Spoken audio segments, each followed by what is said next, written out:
دوای نزیکەی 7 مانگ لە وەستاندنی هەناردەکردنەوەی نەوتی هەرێم دەست پێ دەکاتەوە.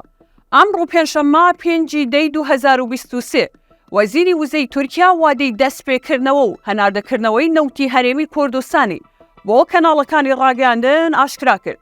لە وەڵامی پرسیاری ڕۆژنامە نووساندا ئالپ ئەرسەلان وەزیری وزەی تورکیا ڕایگەیاند لە ڕۆژی چوارشەممەی داهاتووەوە بۆ ڕێی نەوتی عێراق تورکیا دەکەوێتە کار و بەبێ گرفت دەتوانێت نەوت بۆ بازاڕەکانی جیهان بگوازێتەوە.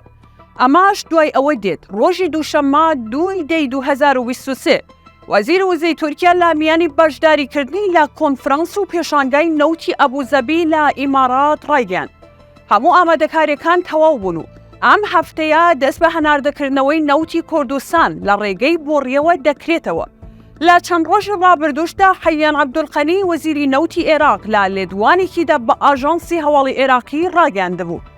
حکوومەتی ناوەند گەیشتووەتە دوایین قۆناغی جێبەجێکردنی ڕێککەوتنی نێوان هەولێر و بەغداد تایبەت بە دووبارە هەناردەکردنەوەی نەوتی هەرێمی کوردستان.